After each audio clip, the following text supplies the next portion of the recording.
Gepleyer Azatlyk Radioty.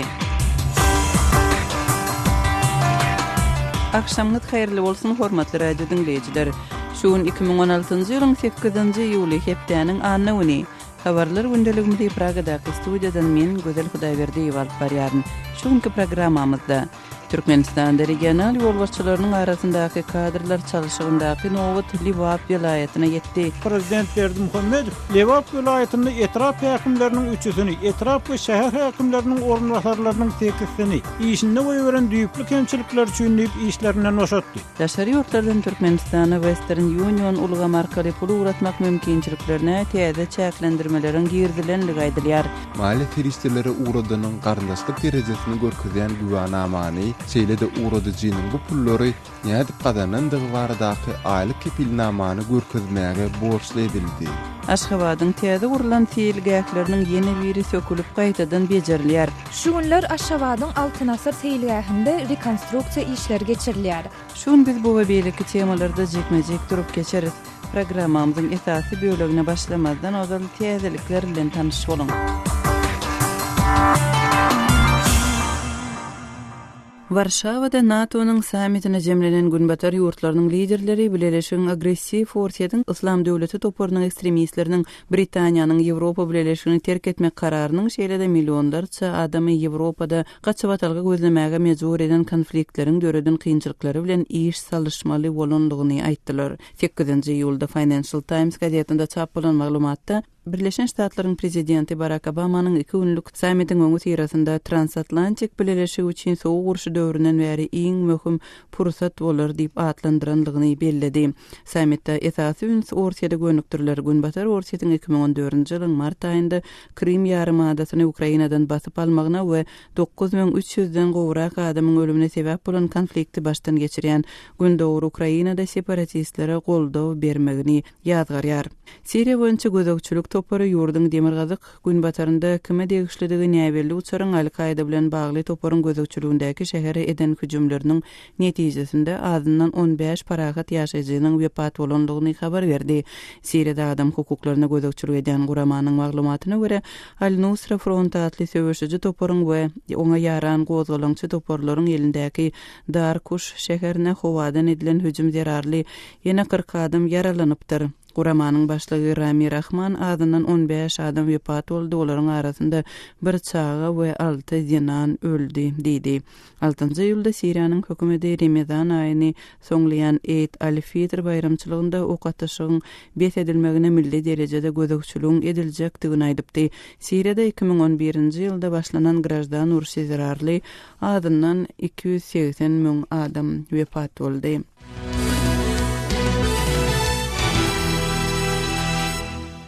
Birleşen Ştatlaryň prezidenti Barack Obama 8-nji ýylda Warşawada eden çykyşynda Dallasda polisiýa ofitserlerine edilen hüjümleriň aýylgans öňünden taýýarlanan we nejit hereket bolup ony hiç bir tarapdan düşündirip bolmajagyny belledi. 7-nji ýylda Dallasda 5 polisiýa ofitseri mergen tarapyndan atylyp öldürildi we ençemeti yaralandy. Birleşen Ştatlaryň resmiýetleriniň aýtmagyna görä bu ok ataşyk ýakynda polisiýanyň bir gara ýagyz adamy atyp öldürmegine garşy protest çykyşlaryň dowamında ýüze çykypdy.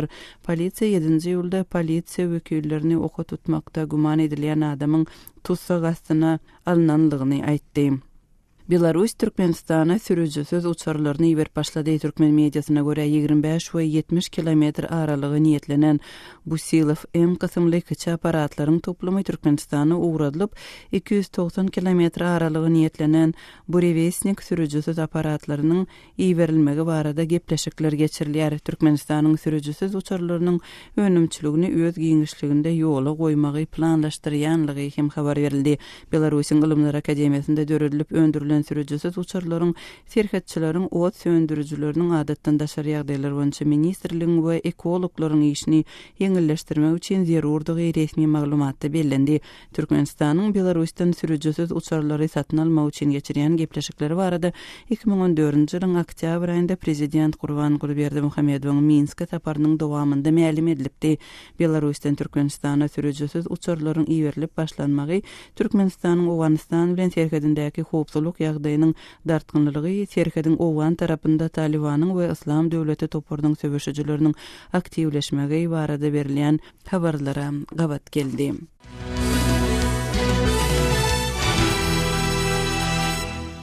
Avstraliya Afganistandaky harby missiýasynyň möhletini goşmaça ýene 6 aýlyk, ýagny 2017-nji ýylyň ortalaryna çenli uzaltdy şeýle-de bu möhleti ýene uzaltmak mümkinçiligini göz öňünde tutýar. Awstraliýanyň hökümetiniň 8-nji ýylda aýtmagyna görä, bu ýurt Afganistanyň milli goşuny we milli polisiýasy üçin 2020-nji ýyla çenli ýylda 100 million Amerikan dollary meçberinde kömek bermek borcuny hem dowam etdirer. Afganistanyň howpsuzlyk güýçleriniň Owan halkyny Talibandan we beýleki terrorçy toporlardan gorama ukybyny artdyrmagy dowam etdirmek iňen wajypdyr diýip Awstraliýanyň hökümetiniň beýannamasynda bellenýär. Hormatly radio dinleýijiler, siz günüň käbir täzelikleri bilen tanış bolduňuz.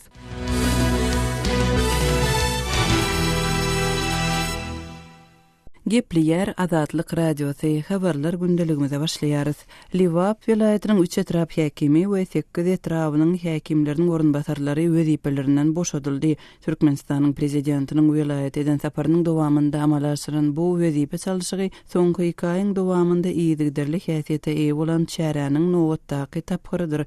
Häkimleriň köpçülikleýin işden boşadylmak çäresi aprel aýynyň aýagynda ahalda, ondan soň Balkanda we Daşowuzda geçirilipdi. Liwapdaky kadrlar çalyşygy barada kärdeşim Ýowşan Anugurwanyň maglumatyny dinleýelim. Prezident Berdimuhammedow ilatyň durmuş ýaşaýyş derejesini ýokarlandyrmak üçin göýürilýän ferişdeleriň ýerlerde netijeli hem tygyşytly ulanylmaýanlygyny aýdýar. Mehman halkymyň awadan we bagta durmuşda ýaşamany gönükdirilen maksatnamalar hem Liwap vilayatyna ýa-da döwürde talaba laýyk ýerine ýetirilmeýär. Bu ýagdaýda prezident ýene bir gezek häkimleri olaryň orunbasarlaryny işden boşatmak, käýinç bermek bilen çäre gördi. Döwlet başlarmy ýöne analan wezipäni ormanlyk üçin Behfidowany Büyük Türkmen Maşadynaky trawyň häkiminiň orunbasary wezipesinden boşatdy. Milli liderimiz bir wezipe Jumaýewany belledi. Türkmen telewizionynyň maglumatyna görä prezident Berdimuhammedow Liwap vilayatyny etrap häkimleriniň 3-süni, etrap we şäher häkimleriniň orunbasarlarynyň 8-sini işinde goýuran düýpli kemçilikler üçin işlerinden boşatdy. Ministrler kabinetiniň Liwapda geçirilen göçme meclisinde vilayet, etrap we şäher ýol başçylarynyň 16-syna käýinç we bir käýinç berildi. Bu soňky döwürde Türkmenistanyň vilayetlerine geçirilen göçme meclisleriň 4-njisi bolup, olarda halkyň durmuş ýaşaýyş derejesini ýokarlandyrmak goýunça edilen işleriň jemlerine seredilýänligi aýdylýar. Prezident Berdimuhammedowyň tasdiklamagyna görä 2008-2016-njy ýyllarda milli maksatnamasy boýunça diňe Liwap vilayatyny 6,5 milliard manada golay maýa ferişdesi öýleşdirilipdir. 90.300-den gowrak maşgala täze ýer saatdaklary bölünip berilipdir. Emma muňa garamazdan ýokary gözegçilik palatasynyň başlygy Glyzowyň, baş prokuror Halyýewiň vilayatda geçiren barlyklaryny bir topar kemçilik ýüze çykarylypdyr. Hususan Halyýew habarda aýdylmagyna görä ykdysadyýetyň esasy urlaryna we umumy ösüşe yaramaz täsir ýetirýän dolandyryş kemçilikleri barada hasawat beripdir. Emma bu diýilýän kemçilikleriň jyýkma-jyýklikleri ýa-da ýurdun vilayatlaryna giň ýaranlygy ýygyderli tasdiklanýan problemlaryň düýp sebäpleri aýdylmaýar. Muňa derek işden boşatylan we käýinç berilen resmiler olalky meclislerde bolşýan sosial pudowy, ýollara, köpürlere, elektrik, suw, gaz bilen üçinçiligi, zeýkeşleriň arassalanmagyny, yer dolanşygyny, ykdysady ösüşe we beýleklerde talaba laýyk gözegçilik etmezlik ýaly umumy aýplamalarda aýplanypdyr. Şonuň bilen bir wagtda kemçilikleriň tiýi wagtda düzeldiljekdigini anandyrmalarynyň başga işden aýrylan ýa käýinç berilen resmilerin nähili pikir garaýşlarynyň bolanlygy belli bolmaýar. Prezident Berdimuhammedow vilayat häkimi Çarliew onuň orunbasaryna hem işleriň talaba laýyk alınıp barylmaýanyny üçin käýinç berdi. Çarliew ne görüşüňiz ýalyk Liwap vilayatynyň şäher we etrap häkimlikleriniň tarapyndan işler talaba laýyk alınıp barylmaýar. Şeýle dol ilatyň bol elin we eşretli durmuşda ýaşamagyny üpçün etmek üçin ähli derury işleriň geçiriljekdigi, kemçilikler üçin degişli ministrlikleriň, pudak edaralarynyň ýol başçylarynyň hem jogapkärçilik çekýän barada öňkü meclislerde aýdan sözlerini gaýtalady. Prezidentin tasdiklamagyna görä ýolbaşçylaryň welaýatyň we onuň şäherleriniň hemde etraflarynyň häkimleri bilen bilelikde asnaşykly işlemeýänlikler sebäpli şu kemçilikler ýüze çykýar. Ýönül degişli ýolbaşçylaryň bilelikde we asnaşykly işlemek diýmek welaýatlarda ilatyň durmuş ýaşaýyş derejesiniň ýokarlanmagyna yaramaz täsir ýetirýän meseleleriň çözülmegi üçin anyk näme pikiriniň bardygyny aýtmady. Şonuň bilen bir wagtda Ministrler Kabinetiniň nowatdaky göçme mejlisiniň Mary welaýatyna geçiriljekdigi aýdylýar. Liwapdaky kadrlar çalyşygy barada kardeşim Ýowşan Nurwanyň maglumatyny dinlediňiz. Azatlyk radiosynyň habarçysy we Türkmenistanyň alternativ teýdelikleri neşriniň jurnalisti Sapar Mehmet Nipethuliýewiň Türkmenistanda tutsak edilenine 1 ýyl doldy. Azatlyk radiosy öz habarçysynyň tutsak edilmeginiň ýyl dönüminde ýöriti beýannama çap etdi. 7-nji ýylda Azat Ýewropa Azatlyk radiosynyň resmi web-saytynda çap bolan bu beýannamanyň mazmuny türkmen dilinde azathabar.com web-saytynda okap bilersiňiz. Saytymyzda Türkmenistandan derweden.net we garawum.info proxy saytlar arkaly girip bolýar. Sosial ulgamlaryndaky sahypalarymyzy hem ünsden düşürmäň. Öz sebitiňizde bolýan wakalar barada adatlyga maglumat bermek isteseňiz, biziň Facebook hasabymyzda ýazyň. Bizi gözlep bölümine Azatlyk Radiosu ýazyp tap bilersiňiz. Siz suratlaryňyzy we videolaryňyzy hem ýollap bilersiňiz. Azatlyk siziň şahsiýetiniňizi gizlinlikde saklar. Siz bolan wakalar barada maglumat beriň, biz hem habar bereriz. Gepleýär Azatlyk radiosu siz habarlar gündeligimizi dinleýärsiňiz. Balkanawat şäheriniň Nebetgat Pudona degişli käbir kärhanalarynyň işiniň çäklendirilýänligi şeýle-de işgärleriň sanynyň azaldylýanlygy barada maglumatlar gowşýar. Türkmenistanyň resmi habar beriş serişdelerinde bu ýagdaý barada maglumat berilmeýär. Azatlyk radiosu bu ýagdaýyň jekmejekleri we çäklendirmeleriň sebäpleri bilen gyzyklanyp meseleni içkini öwrendi. Kardeşim Merdan Sariýewiň taýýarlan maglumatyny Balkanawadyň awatlaş guruluş müdürlüğünde 1-nji sentýabrdan başlap iş orunlarynyň 70% ýapylar. Seýle-de Balkanyň merkezi şäherindäki bu edaranyň ustalarynyň iş saýaty 50% azaldylyp, olar gündelik 8 saýatyň ýerine indi 4 saýat işlemeli bolarlar. Gurrunga gidýän soňky özgörüşler barada awatlaş guruluş müdürlüğünde ýürüte ýygnagyň geçirilip, bu barada özlerine duýdurulandygyny bu edaranyň işgärleriniň biri Azatlyk radiosyna gurrun berdi. Bu edaranyň öz adynyň efirde tutulmazlygyny haýys eden ustasy 1-nji sentýabrdan başlap edaradaky ustalaryň 2 smenada, ýagny ertirden gün ortany we soňrada gün ortandan ikindiňe çelni işläp başlajakdyklaryny hem habar berdi. Bu özgörüşleriň netijesinde iş saýaty azaldylan işgärleriň aýlyk haky hem 2 esse azaldylar. Elbetde bu maskalamyza yaramaz täsir eder. Garal bizinni ornumuzy ýitirmesek razy bolýarlyk diýip Azatlyk radiosu bilen habarlaşan awatlaş guruluş müdürlüğiniň ustasy gurrun berýär. Gepin gerdisine görä belletek Azatlyk radiosynyň çeşmesi edaranyň ýolbaşçylarynyň gündelik iş saatlarynyň welin üýtgewsiz galandygyny aýdýar. Sol bir wagtda edarada ozuldan bäri zähmet çekip gelýän pensiýa ýaşyna ýeten işgärleri hem eýleýän wezipesinden boşatmak boýunça işleriň alınıp barylýandygy habar berilýär. Pensiýa ýaşyna ýetenler ýeken çagyryp öz islegim boýunça işden gidýärin diýen arda gol çekdirýärler. İş ornuňyzy ýapyrly, ýa ardaňyzy ýazyň, ýa-da işiňizden boş diýip duýdurýarlar. Diýip Azatlyk radiosu bilen habarlaşan awatlaş guruluş müdürlüğiniň ustasy gurrun berýär. Balkanawadyň awatlaş guruluş müdürlüğündäki iş orunlarynyň we iş saatlarynyň kemeldilmegi baradaky maglumatlar umuman ýurduň türkmen gazy we türkmen nebet döwlet konsernleriniň käbir işgärleriniň öz aýlyk haklaryny wagtynda alyp bilmeýändigi baradaky habarlaryň çykan döwrüne gabat geldi. Türkmenistanyň Nebet Gaz Pudugynyň Azatlyk radiosu bilen söhbetde bolan işgärleri mundan öň öz zähmet haklarynyň ençeme aýlap gizikdirilýändigi barada gurrun beripdiler. Azatlyk radiosynyň bu baradaky habarlarynyň izi bilen Türkmen Nebet döwlet konsernine degişli Balkanawatdaky idaralaryň ençemesinde wagt nesihat we halkyň hal ýagdaýyny öwrenmek şygary astynda ýygnaklar geçirilip, olaryň dowamında bu konserniň işgärlerine aýlyk haklarynyň gizikdirilýändigi barada gep gurrun ýaýratmazlyk tapşyrylypdyr. Sol bir wagtda Türkmenistanyň Nevit gaz pudugynyň ýagdaýyny içinden izerleýän bilermenler istatlarynyň azaldylmagyny Nevitiň we gazyň halkara bazarlaryndaky narhlarynyň düşmegi bilen baglanyşdyrýarlar. Türkmenistanyň Nevit gaz pudugynyň işçiler ştaty gaty çişirlen. Nevitiň bareliniň bahasy ýokary bolan mahaly olary saklap bolýady. Emma energiýa serişdeleriniň bahalarynyň gaçmagy bilen Türkmenistanyň bu pudoklaryň işgärlerini boşatmakdan başga alajynyň ýokdugyna meňdeýär. Diýip energiýa eksperti Azatlyk radiosyna gurrun berdi. Kärdeşim Merdan Sariýewiň maglumatyny dinlediňiz. Türkmenistanda daşary ýurtlara pul iýermek işiniň kynlaşmagyna ýa bir näçe ay boldy. Ýylyň başynda ýurtda daşary ýurt valutasynyň sowdasyna çäklendirme girdilen soň banklar pul iýermek isleýänlerden dürli dokumentleri talap edýärler. Emma soň günlerde daşary ýurtlardan Türkmenistana Western Union ulgamy arkaly pul ugratmak mümkinçiliklerine hem täze çäklendirmelerin girdilenligi habar berilýär. Has çekmejek maglumatlar kärdeşim Merdan Sariýewiň maglumatynda. Daşary ýurtlardan Türkmenistana Western Union ulgamy arkaly pul ugratmak mümkinçiliklerine täze çäklendirmeler girdildi. Mundan weýlek Türkmenistandan pulu kabul edýän tarap mali serişdeleri ugradanyň garyndaşlyk derejesini görkezýän güwanamany, şeýle-de ugradajynyň bu pullary nädip gazanandygy baradaky aýlyk kepilnamany görkezmäge borçly edildi.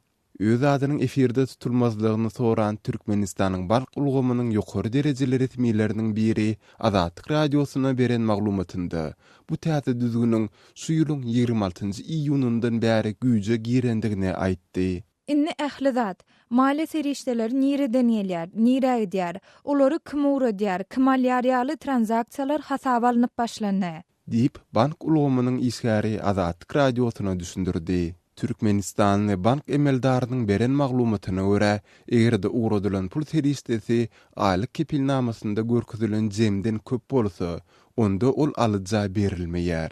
Mundan başga ähli talap edilen dokumentler görkezilenden soň hem ugradylan daşary ýurt valutasy resmi alys-salys hasaby boýunça konvertasiýa edilip alyjynyň eline milli pul birliginde berilýär. Meselem, pul dollarda ugradylsa da ol alyja manatda beriler.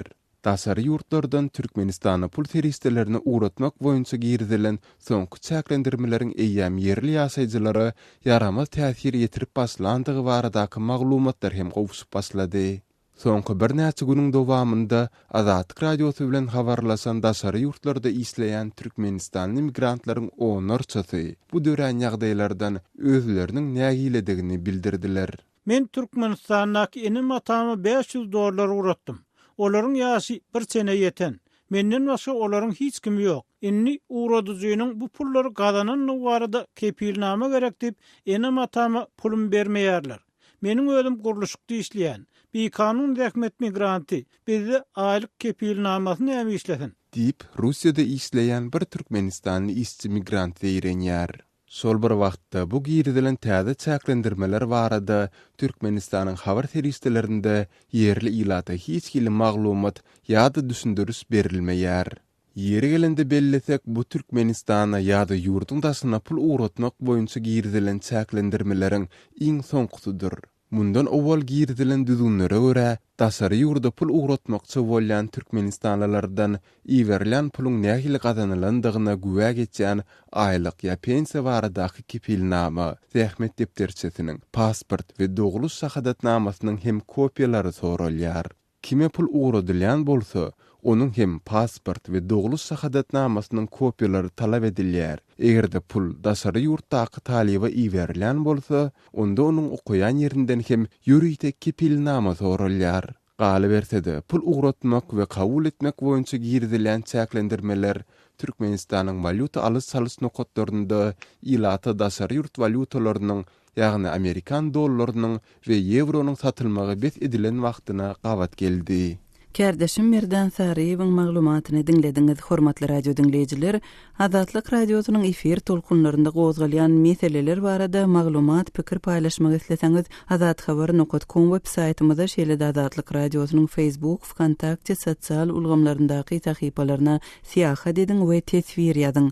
Azathabar.com websaýtymyzda Türkmenistandan derweden.net ýa-da qaragum.info proxy saýtlar arkaly girip bolýar. Biz bilen elektron poçta arkaly hem habarlaşyp bilerdiňiz. Öz sebetiňizde bolýan wakalar barada azatlyga maglumat bermek isleseňiz, bize hat ýollaň. Metbuat email belgisi gmail.com. Siz suratlaryňyzy we videolaryňyzy hem ýollap bilersiňiz. Azatlyk siziň şahsiýetiniňizi gizlenlikde saklar. Siz bolan wakalar barada maglumat beriň. Biz hem habar bereriz. Metbuat email belgisi gmail.com. Gepleýär Azatlyk radiosu siz habarlar gündeligimizi dinleýärsiňiz. Aşgabatyň golayda täzelenen ýene bir sel bagy sökülüp gaýtadan bejerilýär. Bu gezek 3 ýyl mundan ozal bejerilen Altınasır sel gähine gaýtadan gurulmak nowaty ýetdi. Şol bir wagtda bir näçe hepde mundan ozal gaýtadan gurulyp başlanan Nesimi parkyndaky işler togtadylypdyr. Bu barada kardeşim Sehranyň Aşgabatdaky habarçylarymyzyň maglumatlary esasynda taýýarlan makalasyny dinläliň. Şu günler Aşgabatyň Altınasır seýilgähinde rekonstruksiýa işleri geçirilýär. Häzirki wagt seýilgähiň daş töweregine demir haýat aýlanyp, onuň içinde guruluşy işlerini alyp barýan agyr tehnikalar we gum depeleri peýda boldy. Bu seýilgäh paýtagtyň Atamrat Niýazow şaýolunyň urunyna ýerleşip, ol bir taraplyk şaýolundan garaşdyrlyk şaýoluna çenli uzap gidýär.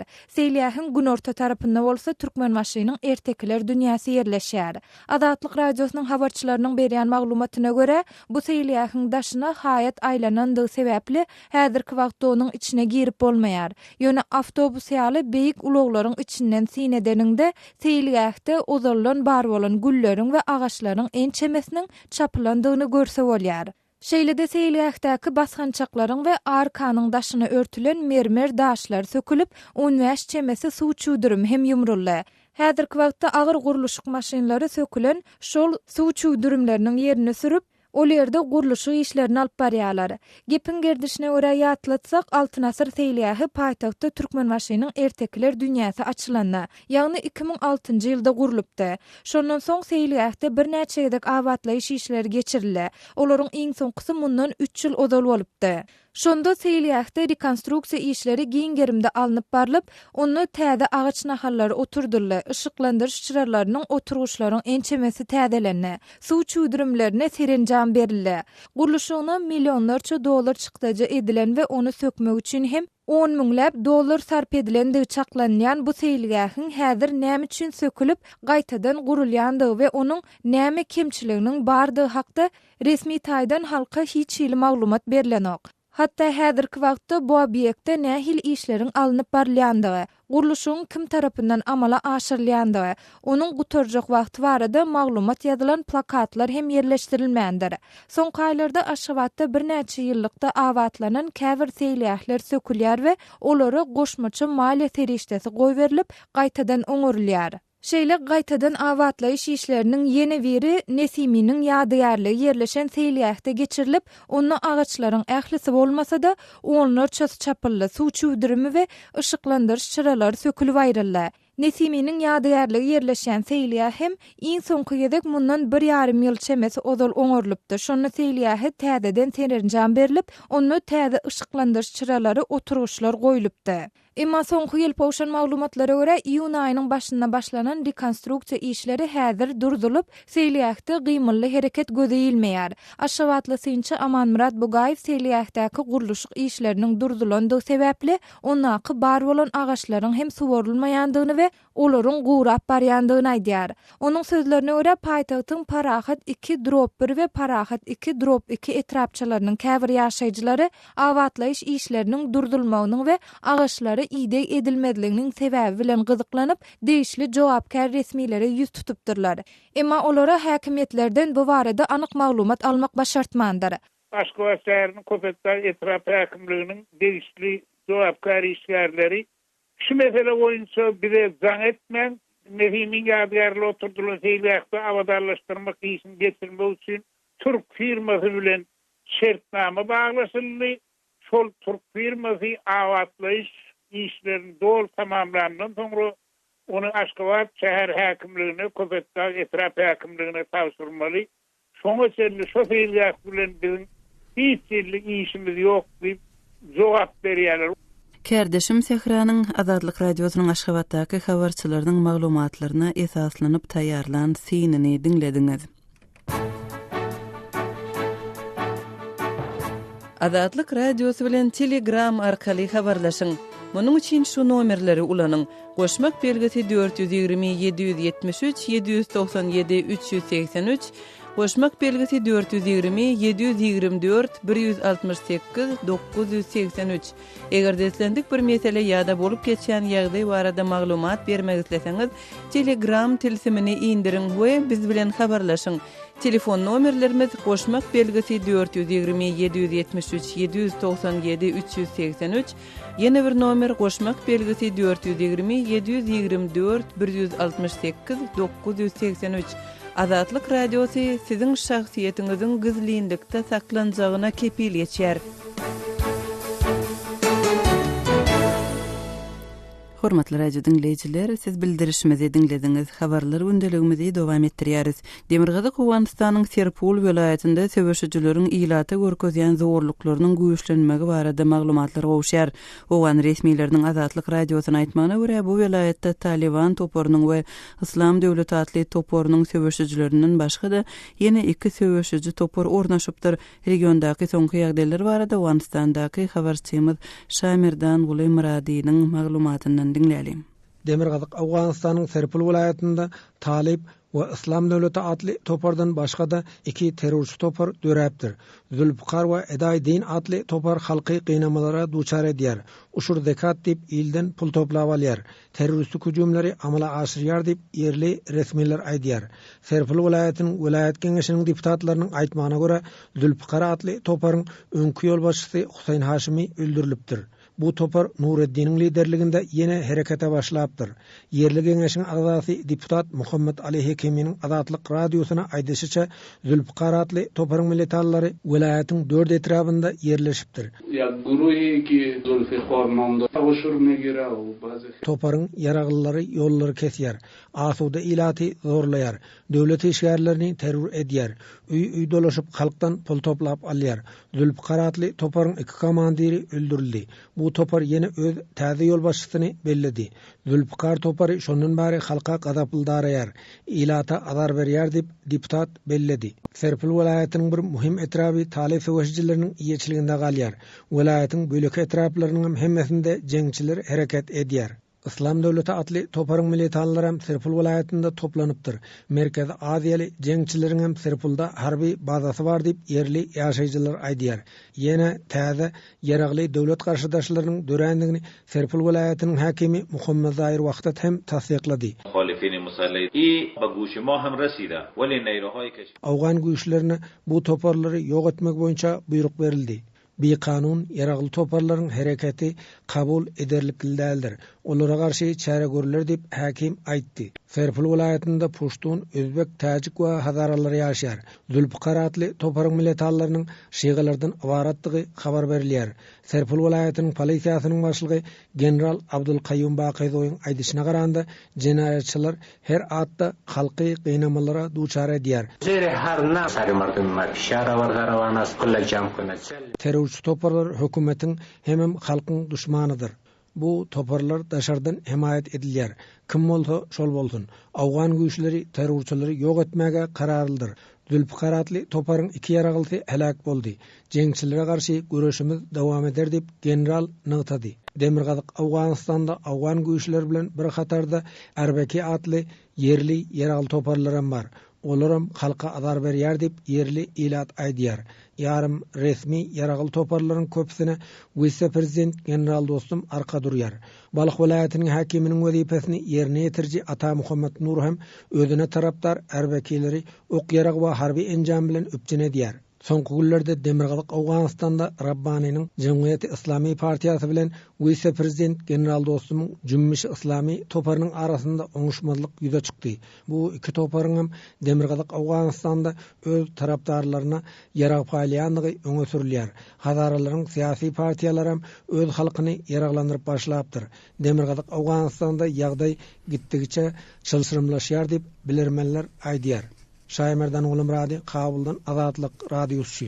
Hormatly radio dinleyijiler, şunuň bilen habarlar gündeligimiziň şu günkü sanyny jemleýäris. Saatlara kesmeden soň gepleşigimizi ýazgy görnüşinde dinläp bilersiňiz.